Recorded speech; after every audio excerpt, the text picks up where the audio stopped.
France-Angélique Guldix. Bonjour Michel. Alors, on va passer un bon moment ensemble, Oui. j'espère. Oui, moi aussi. Le titre de votre livre « De la survie à la vie » nous fait évidemment comprendre immédiatement que vous avez traversé des périodes très difficiles, mais surtout que vous en êtes sorti de ces périodes difficiles. Et c'était une longue période, si j'ai bien compris, de 20 ans au moins, et qui a commencé très tôt. Vous aviez 9 ans, c'est ça? Oui. Ça a commencé quand mes parents ont divorcé. Il y a une première fracture à ce moment-là, parce qu'on a été placés à l'internat. 9 ans, c'est jeune pour quitter son cocon familial. Et évidemment, en tant qu'enfant, on vit tout ça inconsciemment. On fait ce que les parents nous disent. Mais à l'intérieur de soi, il y a des fractures qui se font et qui peuvent se reconstruire par après. Mais à 9 ans, effectivement, ça a été la première grosse séparation intérieure, extérieure et intérieure. Avec vos chats? Oui. C'était important pourtant, vos chats, Ah oui, non? oui, tout à fait. Je crois que c'était même le plus dur parce que c'était vraiment des compagnons de jeu, des amis. Et puis il y avait Joséphine, la grenouille aussi devant le garage. Et quitter la campagne pour me retrouver à l'internat à Uccle dans une école privée, et chouette, c'est vrai, mais tout mon univers a basculé subitement. Voilà, sans qu'on était enfant et dans une forme de confort. Et puis tout d'un coup, bouf, les parents décident de divorcer et on se retrouve. Votre frère aussi. Oui, mon frère, il était aussi dans cette école-là pendant un temps. Puis un peu plus tard, il était placé dans un internat pour garçons. Et moi, j'ai continué mon cheminement à l'internat de Forêt, où j'ai passé au moins 7 ans. C'était très agréable d'ailleurs cette période, mais bon, voilà, il y avait perte de contact avec le milieu familial, parce que les week-ends, c'était un week-end sur 2, chez papa-maman, donc mon frère, je ne le voyais pas à ce moment-là, donc il y a eu quand même plusieurs coupures importantes de liens. Mais dans ce milieu-là, j'ai quand même ma grand-mère, qui est un rayon de soleil, qui a sa maison à Villers-la-Ville, qui me donne le sens des rites, des repères aussi, avec les Noëls, Pâques, les œufs dans le jardin. Puis j'adorais ma grand-mère. C'est vraiment mon rayon de soleil maternel. Et j'ai eu ça, j'ai eu cette chance. Et puis il y a eu le gros problème de votre maman. Oui. Votre maman qui est devenue alcoolique. Oui. Et là, c'était pas simple. C'était des allées et venues entre l'hôpital et la maison. Et il y a eu, en plus de ça, votre frère qui a pris une mauvaise voie à ce moment-là.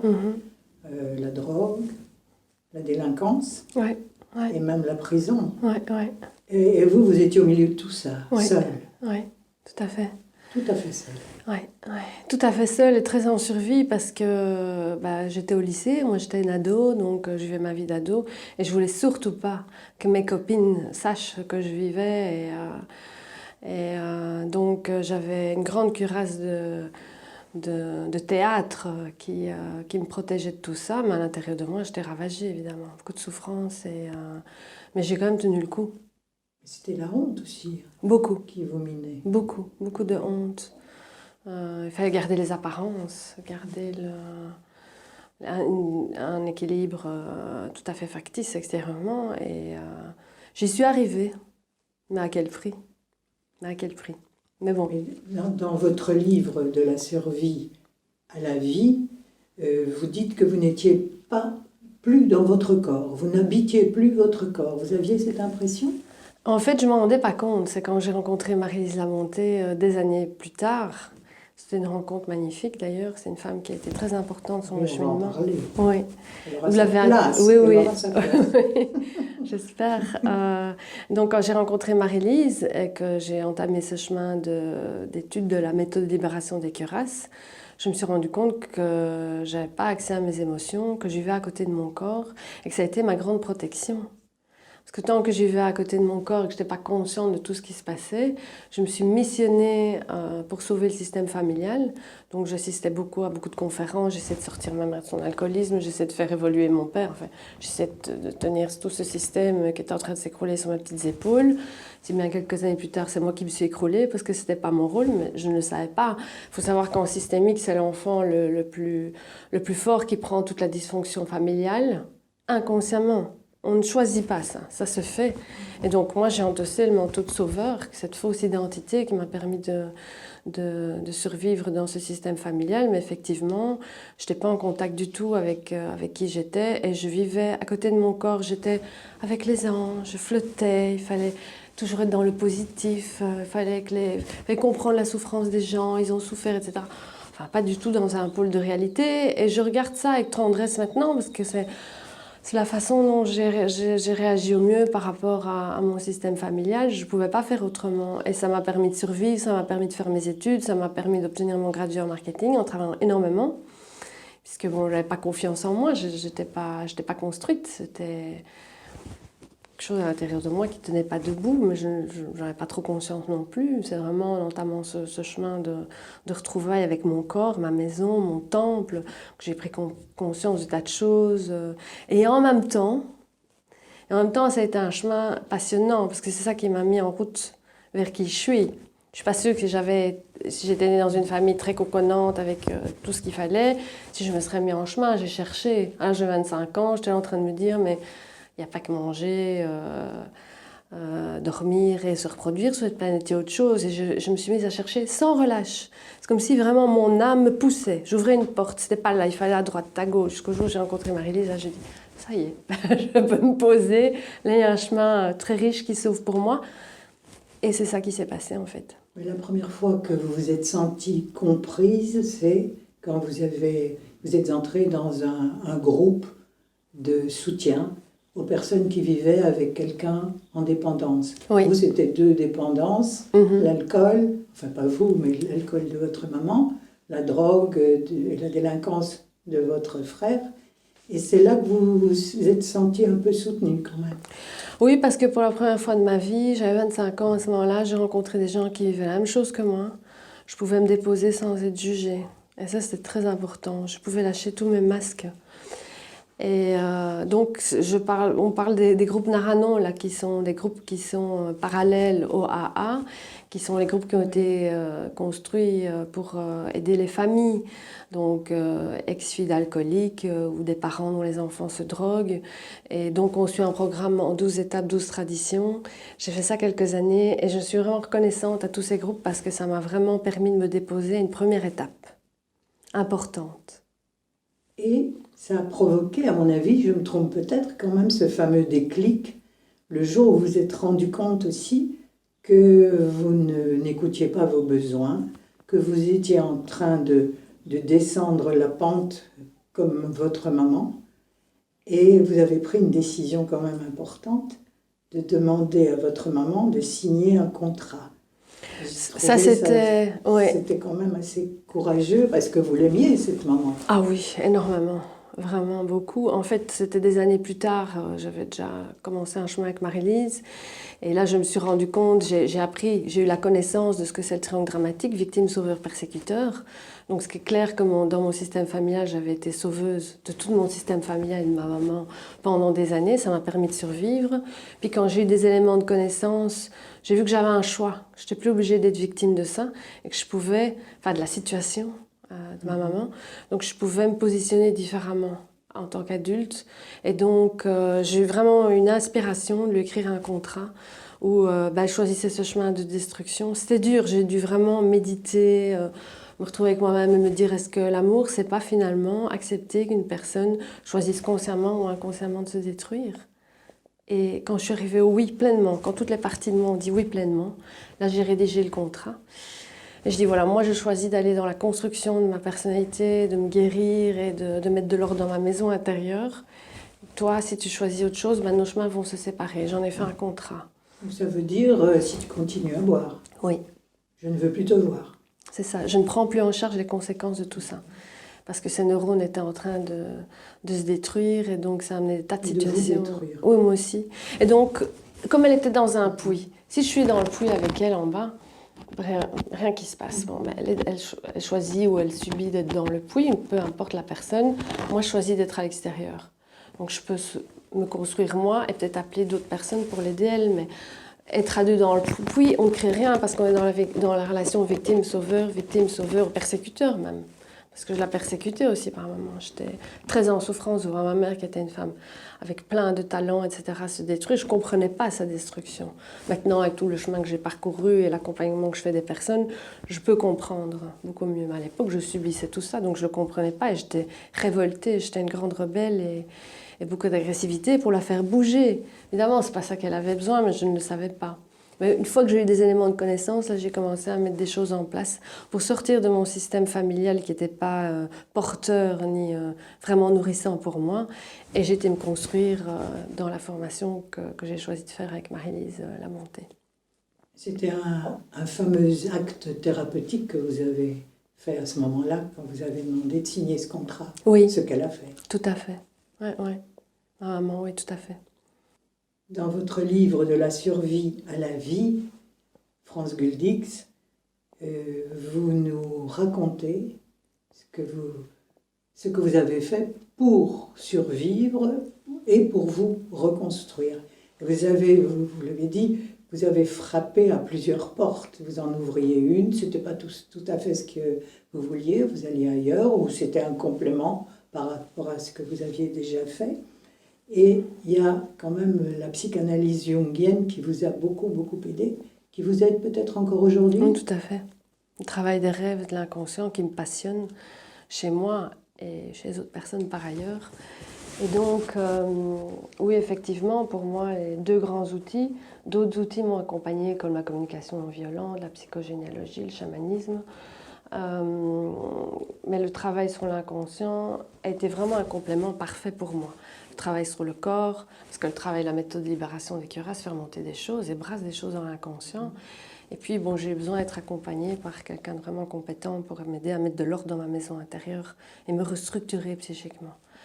Et j'ai une relation très fine avec mon inconscient. Je suis très à l'écoute de mes rêves, du monde intérieur, des synchronicités. Avec tout le travail que j'ai fait d'ouverture, tout me parle. Avant, quand j'étais plus inconsciente, certaines journées étaient ordinaires. Maintenant, chaque jour est différent, chaque jour est vivant, vibrant, même dans sa difficulté.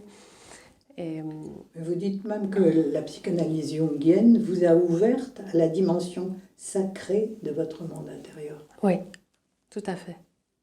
Tout à fait. Et le chamanisme rejoint ça aussi, puisqu'on va à la rencontre de ces animaux de pouvoir. C'est aussi un monde sacré. C'est pas étonnant que vous soyez tourné vers le chamanisme, au fond, puisque vous étiez déjà passionné par le monde animal, par la nature. Tout à fait. C'est pas étonnant. Et vous dialoguiez déjà, enfant, avec les animaux. Oui, mais de manière différente, évidemment. Doute, oui, tout à fait. J'ai toujours été très attirée par tout ce monde-là. Mais là, j'ai pu rencontrer des personnes qui ont pu me donner accès à des formes bien concrètes et des personnes sérieuses, hein, notamment monsieur et madame Poncelet chez Tetra, qui m'ont initiée aux premiers ateliers il y a 10 ans.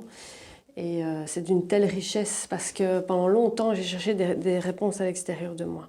J'avais consulté des tarologues, etc., pour trouver un chemin que je cherchais comme étant le mien, pas celui de la société. Je cherchais le chemin de mon âme, en fait. Et en ayant accès à ces outils-là, j'ai pu avoir des réponses en direct. Je n'avais plus besoin de passer par des outils extérieurs. Parce que j'allais rencontrer mon animal de pouvoir, j'allais rencontrer les rêves via l'inconscient. Et donc j'avais les réponses par rapport à mon cheminement à moi. C'est quelque chose qui m'est très sensible, ça. J'écoute l'extérieur, certes, il y a beaucoup de sages aussi qui nous guident, mais finalement les réponses, on nous dit souvent que les réponses sont à l'intérieur de nous. Oui, mais d'accord, mais comment? Et donc j'ai cherché des outils, des portes d'accès pour avoir accès à ce monde intérieur qui est passionnant, qui est d'une vraie richesse, pour moi en tout cas. Une porte que vous avez ouverte aussi, c'était avec Anna Evans. La communication intuitive avec les animaux. Oui, tout à fait. Vous avez eu des belles rencontres là aussi. Avec les chevaux. Avec les chevaux. J'ai un beau week-end de guérison, guérir à cheval. Je le décris dans le livre justement. Et puis dernièrement, je viens de partir en Thaïlande pour faire un travail avec les éléphants, à 6 heures de Bangkok, avec 6 éléphantes, 6 femmes, 6 éléphantes pendant 6 jours, avec Christine Panier-Guillot de l'association asowasasana.com. Et c'était au mois de novembre, là, j'y suis allée au mois de novembre, c'était vraiment extraordinaire aussi comment les éléphantes m'ont mis en contact avec ces dimensions de mon monde intérieur. C'était surprenant, je suis partie là-bas avec un élan d'âme, de la même manière que j'ai rencontré Marie-Lise. Je sentais que j'avais un chemin à faire avec cette dame. Et donc je me souviens encore, mon mari m'avait dit lors du premier requis, qu'est-ce que tu vas faire en France? Je dis, je ne sais pas. Je pars avec 2 balles de tennis et un bâton. C'était vraiment ça que je lui ai dit. Mais je ne savais pas du tout que m'attendait une aventure riche, magnifique, de rencontres, de retrouvailles aussi avec plein d'êtres. Et quand vous êtes parti vers les éléphants, vous avez dit quoi à votre mari? Ça faisait c'est pas passé de la même manière, mais ça faisait 2 ans en fait que j'attendais ce voyage. J'avais vu une photo de Christine devant un éléphant qui était devant elle, en état de dévotion en prière devant Yannick, l'éléphante que j'ai rencontré là-bas. Et cette photo m'a vraiment touchée profondément. Je dis, je vais faire ça, je vais rencontrer ces personnes. Et 2 ans après, en novembre dernier, j'y suis allée. Et je ne savais pas du tout ce qui m'attendait. C'est comme Marie-Lise, je suis partie, oups, un élan d'âme. Et c'est juste. Et tout se place avec fluidité, les congés s'offrent, les sous arrivent. Donc le projet est juste, c'est comme ça que je vis comme ça, les grands mouvements d'âme. Et c'était vraiment une histoire passionnante que je suis en train d'écrire dans mon deuxième livre. Oui, qui est oui. Sur le monde animal en général Le monde animal et comment les animaux nous guident à guérir des dimensions profondes de nous. J'ai vraiment axé tout là-dessus. Donc il y aura la relation avec Fring, mon cheval et... un cheval qui est un cheval de course, oui, abîmé de tous côtés, quoi. La langue abîmée, le foie abîmé. Oui, parce qu'on l'a utilisé jusqu'à quand ils ne produisent plus pour les courses. Et nous, il est arrivé dans notre vie, donc on le chouchoute depuis 8 ans. C'était une rencontre difficile pourtant. Non, la rencontre avec Fring, bah oui, parce que moi avant j'avais un cheval en demi-pension à la ferme équestre qui s'appelait Paco, qui était plus ou moins à ma hauteur. Et Fring, il était immense, il n'était pas câlin du tout au départ, il faisait une tête bizarre avec ses oreilles plaquées sur la tête et un regard vraiment inquiétant. Moi, il me faisait peur au début, quoi. Donc ça a été tout un apprentissage d'aller à la rencontre de qui il était vraiment, en fait. Pas ce qu'il montrait extérieurement. Donc c'était un long parcours aussi, et c'est un animal noble et magnifique. Il était en pleine forme là pour le moment. Il a eu une opération difficile il y a quelques mois, mais là il est dans une seconde jeunesse, on ne le reconnaît plus. Donc c'est très chouette, on vit des chouettes moments avec ce cheval qui est un cheval de soins. De très belles expériences, mais je voudrais revenir au chamanisme aussi, France, parce que lors de formations ou de stages en chamanisme, vous avez découvert votre animal de pouvoir. Donc c'était... Une louve. On aurait pu croire que c'était le cheval. Non. C'est une louve. Oui. Une louve blanche magnifique. Je ne m'attendais pas à cette rencontre. Et elle m'a reconnectée aussi à ce que j'appelle des mémoires anciennes, parce que la louve, ça a été retrouvé aussi tout un camp d'Indiens. Et aussi Ishua, qui est une sage indienne qui me guide aussi, un peu comme si je faisais un rêve, aller rencontrer des parties sages de moi. Quand je fais des voyages chamaniques et que j'ai besoin d'une guidance ou de réponse, je vais rencontrer plusieurs animaux de pouvoir et la louve me guide en général à retrouver mon clan, ma tribu indienne. Et c'est énormément de joie que je retrouve quand je fais ces voyages-là. C'est votre clan, c'est un peu votre famille. Vous qui n'aviez pas eu vraiment des bases familiales très positives, là peut-être que le clan des loups. Oui, des Indiens. Mais depuis lors, avec les ouvertures que j'ai vécues, j'ai retrouvé plusieurs familles d'âmes sur la Terre. Familles d'âmes importantes. Il y en a une très importante qui se trouve au Canada. Il y en a une autre en Belgique aussi. Toutes les praticiens en méthode de libération des cuirasses aussi, c'est des personnes qu'on retrouve et on les voit plus pendant 5-6 ans, on se retrouve, c'est comme si on s'était quitté hier. Il y a une fluidité relationnelle dans ces relations-là qui est très agréable. Donc j'ai pas construit une famille classique, parents, enfants, etc., mais j'ai retrouvé toutes des familles, on pourrait dire oui, des formes de tribus. Et d'avoir retrouvé toutes ces personnes avec lesquelles je suis en connexion, parce que maintenant avec tous les moyens technologiques, il y a moins en moins de séparation, en tout cas c'est ce que moi je ressens. C'est une grande joie d'avoir retrouvé toutes ces personnes-là, de les reconnaître, de se reconnaître et de pouvoir œuvrer ensemble en fait. Et contribuer à un monde plus conscient. Le monde invisible, il a toujours été proche de vous. Oui, Hein? ouais, tout à fait. Et vos guides, ce sont toutes ces personnes dont vous parlez là. Peut-être encore. Il y a des personnes incarnées, hein, Oui. donc Et quand je vous d'autres parle de qui le famille, sont. oui, c'est ça, tout à fait. Vous avez parlé, mais je ne sais pas, ça fait bien 10 fois que dans cet entretien, vous parlez de Marie-Lise La Bonté. Mhm. Alors, je crois qu'on pourrait en parler de cette fameuse méthode de libération des cuirasses par le mouvement. Mhm. Elle appelle ça de l'anti-gymnastique, non? Non, c'était un chemin qu'elle a fait. Ça a fait partie de son chemin quand elle est partie à Paris. Et donc, Marie-Lise a créé la méthode de libération des cuirasses, qui est un outil sur le corps, comme vous le dites. On utilise des balles de tennis, bâtons recouverts de mousse, balles pamplemousse. Ce sont des outils qu'on passe sur le corps à différents endroits et qui vont aller ouvrir nos cuirasses, c'est-à-dire nos protections inconscientes, dans lesquelles se trouvent toutes des émotions refoulées. Et donc, en ce qui me concerne, ça a été de retrouver, travailler bien ma cuirasse parentale, ma cuirasse de protection qui était énorme. Je me souviens quand j'étais en formation avec Marie-Lise, j'avais fait un rêve où je devais rentrer chez moi, j'habitais dans un château, et pour rentrer dans ma chambre, je devais d'abord ouvrir un énorme coffre-fort, avec vraiment des parois immenses. Donc ça, pour moi, c'était le signe que j'avais une cuirasse de protection assez énorme, mais ça fait sens par rapport à tout ce que j'ai vécu. Je suis beaucoup protégée pour ne pas sentir la souffrance, pour ne pas voir la réalité de ce que je vivais dans mon milieu familial. Et donc tout le travail avec Marie-Lise, dans la formation avec elle, a été de petit à petit réapproprier toutes ces parties de moi, réapproprier les parties de moi en souffrance, les libérer. Ça a été un travail de longue haleine, que j'ai fait dans le confort parce que j'étais merveilleusement accompagnée par une femme qui ne me jugeait pas et qui m'accueillait pleinement à toutes les étapes. Donc là, j'ai senti que je pouvais me déposer. Ça a été très important pour moi, de pouvoir me déposer sans me faire trahir, sans me faire blesser, où je pouvais vraiment être moi-même complètement avec tout moi, tout qui j'étais moi. Un peu comme une mère qui accueille son enfant dans une forme d'amour inconditionnel. Et l'apprentissage que je n'ai pas pu faire avec ma mère, je l'ai fait avec elle en fait. Puisqu'il n'y a rien à faire, on ne peut pas se mentir. Ce qui n'a pas été construit à un moment donné, on peut vivre en surface de soi et fonctionner dans la société comme ça. Ok, mais moi, ce n'est pas mon choix. J'ai plutôt envie d'être dans une forme d'authenticité. Et donc, il fallait que je refasse des apprentissages qui n'avaient pas été faits précédemment. Donc, j'ai eu beaucoup de chance d'avoir eu ma grand-mère pendant toute mon enfance, qui était quand même un terreau maternel nourricier qui m'a équilibrée dans tout ce chaos. J'ai eu cette chance. Puis après ça, une autre chance qui s'est manifestée, que j'ai bien sentie, parce que je me souviens, j'avais été voir mon patron et j'ai dit « je veux, c'est le jour de congé, je veux faire cette formation ».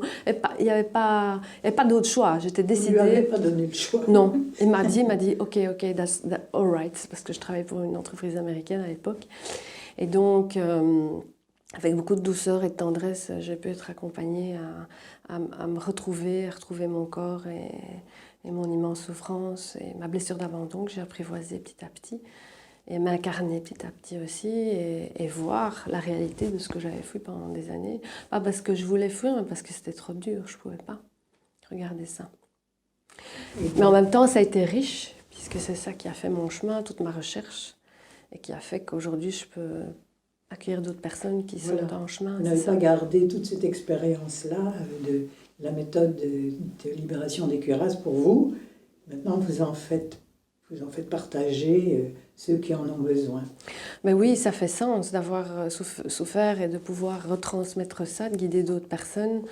C'est un immense bonheur, que ce soit à travers le livre, à travers animer des conférences ou des ateliers que je donne, de pouvoir retransmettre tout ça, tout ce que j'ai compris un petit peu, et de pouvoir guider d'autres personnes à mieux se connaître et à devenir autonomes. Ça, c'est mon plus grand bonheur, oui. Dans votre livre, France Guldix, vous dites que votre maman ne vous a pas laissé d'héritage matériel, mais que par contre, elle vous a laissé autre chose, un don pour aider, pour redonner de l'espoir. Et c'est pour ça que vous êtes devenue thérapeute, je crois aussi. Et comme vous le disiez, maintenant vous donnez des conférences, vous animez des ateliers, vous recevez aussi en particulier des séances individuelles. vous utilisez la méthode des mouvements de Libération des cuirasses. libération et des cuirasses. Oui. Et vous... Oui, je voudrais revenir à cette méthode parce que moi, je crois que ce qui est important aussi pour ceux qui nous écoutent, c'est que cette méthode, elle est très pratique parce qu'on peut la pratiquer partout. Oh oui. Et Marie-Lise insistait là-dessus, je crois, sur le fait qu'on peut l'utiliser en avion, qu'on peut l'utiliser... Enfin, même... pas toute la méthode, mais les balles de tennis, bien pour sûr. l'idée, c'est d'être détendu un maximum. Donc, moi, dans ma voiture, j'ai mes balles de tennis, je les place derrière mon dos, là. Donc, je conduis ma voiture, et en même temps, le fait que mon dos soit appuyé sur les balles, ça masse. Je peux, quand je travaille à l'ordinateur, par exemple, je les mets en dessous de mes ischions, donc tout mon bassin se détend, et donc ce sont 2 balles de tennis, ça prend pas beaucoup de place dans un sac, donc on peut vraiment se détendre partout, partout, partout. Vous ne les avez pas mises aujourd'hui? Non, non, pas aujourd'hui. C'était pas nécessaire. Non, j'ai fait une petite séance avant l'interview pour être vraiment détendue et pleinement présente. Je le sens comme ça, dans tous les cas. Vous n'êtes pas la seule à pratiquer cette méthode. Hein. Il y a, je crois, des praticiens ici Oui. Qui sont regroupés en une ASBL. Oui, l'ASBL, MLCT Belgique, le lien est sur mon site. Voilà, donc votre mon site. Oui, francebuildix.be, donc il y a un lien. Et il y a 10 ans, comme je faisais partie des premiers formés, on a constitué une ASBL et elle existe déjà depuis 2003. Et donc, il y a des praticiens de cette belle méthode partout en Belgique. Et on organise on va participer à un salon bientôt, enfin, on organise pas mal de choses. Et c'est une joie de pouvoir vivre ça ensemble, contribuer ensemble. Et des praticiens partout en Belgique, oui.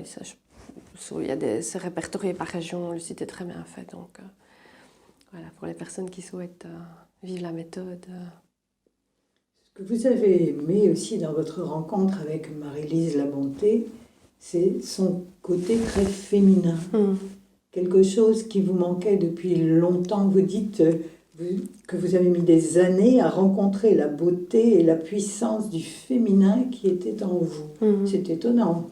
Quand on vous voit comme ça, on ne peut pas être plus féminine. Et vous aviez l'impression que vous passiez à côté de... Quand je parle de féminité, c'était une vraie féminité, reliée au cœur et dans le corps.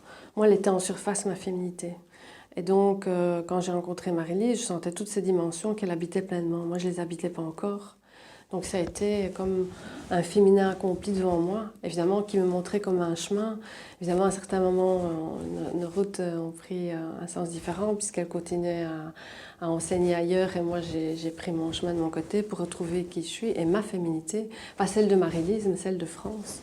Et donc, je guide aussi des femmes à retrouver leur féminité, qui est toute personnelle et toute intime en fait. On n'a pas à ressembler à l'une à l'autre. Chacune est habitée pour moi par une déesse qui est à reconnecter et qui est à nourrir et à solliciter.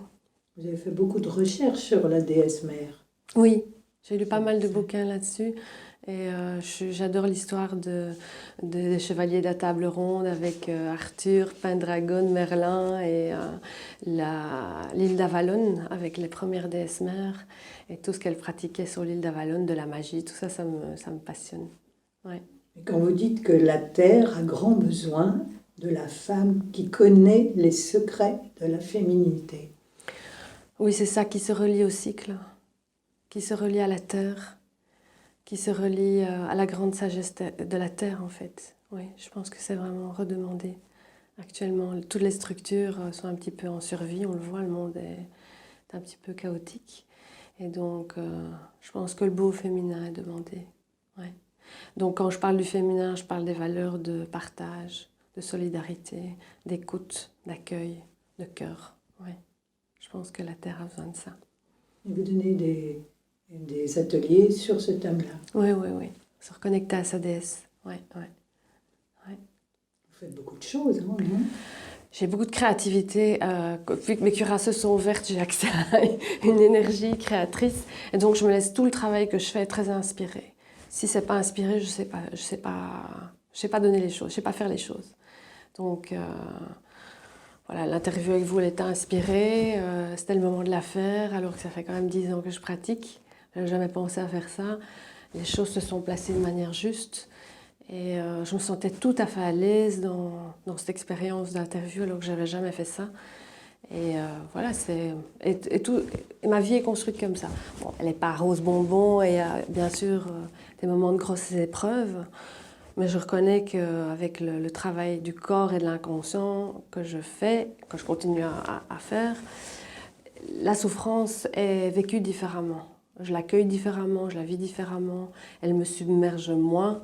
Et donc j'ai plus de liberté par rapport à elle parce que j'arrive à contacter un espace plus vaste en moi pour pouvoir la regarder et plus projeter et rendre l'autre responsable ou la société ou les situations extérieures de ma souffrance. Et ça donne quand même beaucoup plus de liberté. Et cette liberté-là que je vis, je souhaite la transmettre à d'autres. Par des conférences, par des ateliers, par toutes les formes. Oui, oui, c'est ça. Mais pourquoi avoir voulu écrire un livre? C'est l'artiste qui est en vous, là, qui voulait se manifester? Non, au départ, j'avais un compagnon qui écrivait des livres et qui était assez connu. Et je me suis dit, tiens, voilà un homme qui est dans ma vie, qui écrit.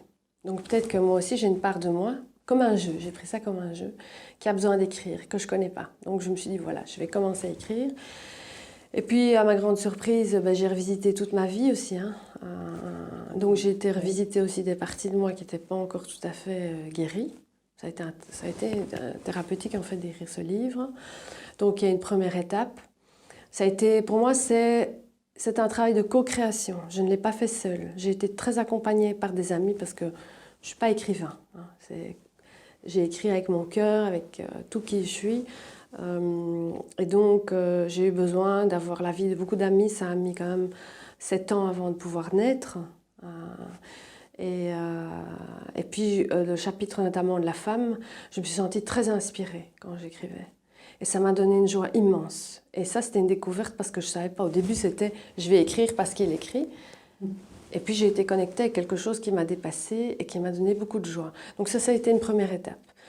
Une fois qu'il a été corrigé et mis en forme, ce n'était pas tout de suite la forme livre, c'était la forme mémoire d'université. Je l'ai fait brocher comme ça. Donc je l'ai diffusé via mes conférences et j'ai attendu les premiers feedbacks des premiers lecteurs. C'est aussi un deuxième pas, parce que montrer qui je suis, mon histoire à des amis, c'est un premier pas. Parce qu'il y a des amis qui m'ont dit oh, on te découvre, là, on ne te connaissait pas toute cette partie-là de toi. Ça, c'est un premier pas, donc ça demande déjà confiance. Puis d'oser le mettre au monde à un deuxième niveau. Et comme j'ai vu que les personnes étaient touchées, en fait, mon objectif, c'était de les remettre en chemin, de leur donner de l'espoir, de dire, bon, elle a vécu ça, elle a traversé ça, moi aussi, je peux le faire. Et donc, ça s'est passé comme ça, donc ça m'a donné encore confiance, un pas de plus. Le pas suivant, ça a été de le mettre en forme, moi-même, de le créer moi-même, accompagné toujours. Ça m'a donné une grande liberté, puisque je pouvais choisir le format, la photo, et puis de le mettre en librairie. Et puis là, j'ai osé, et d'ailleurs je remercie monsieur qui tient cette belle librairie à Olieu-Saint-Lambert, le raconteur, qui m'a permis de placer mon livre chez lui. Et ça a été extraordinaire. J'avais très peur qu'il me dise non, et il m'a dit oui. Et voilà, ça s'est passé comme ça, de manière très simple et naturelle. Mais quelle satisfaction de pouvoir faire tous ces pas, soi-même, peu à peu. Et puis de recevoir les feedbacks des personnes qui vous lisent et qui vous disent qu'elles sont touchées, que ça les inspire. Et donc mon histoire, en fait, elle continue. Je suis plus victime de ça. Avant, il y a des années, j'étais victime de tout ça. Donc maintenant, mon histoire sert à d'autres. Et ça, c'est très porteur. Votre expérience redonne confiance à tout le monde. Parce que vous l'avez vécu, cette vie-là, avec les difficultés, les rebondissements et tout. Mais je trouve que c'était courageux de témoigner de tout ça dans un livre. Et je vous remercie aussi d'être restée cette sauveuse. Vous avez été la sauveuse dans votre famille et maintenant vous êtes la sauveuse auprès de tous ces gens qui sont en souffrance. Ah, d'une certaine manière, oui. Sauveuse, vous les sauvez peut-être pas tous. Non, je ne me considère pas plus comme une sauveuse. Je suis plutôt quelqu'un qui peut inspirer d'autres personnes à se mettre en chemin, je préfère ça. d'inspirer des personnes à se mettre en route, d'aller à la rencontre de leur monde intérieur. Mais c'est tout, je ne sauve plus personne, c'est plus mon rôle, c'est pas mon rôle. Mais juste d'inspirer des personnes, de redonner de l'espoir peut-être, avec ma petite goutte, je fais mon colibri, comme dit Pierre Rabhi. Ben ça c'est déjà super et ça me donne beaucoup de joie. Et oui, voilà. Oui, c'est super. Merci France Guldix. Merci beaucoup Michel. Merci. Merci.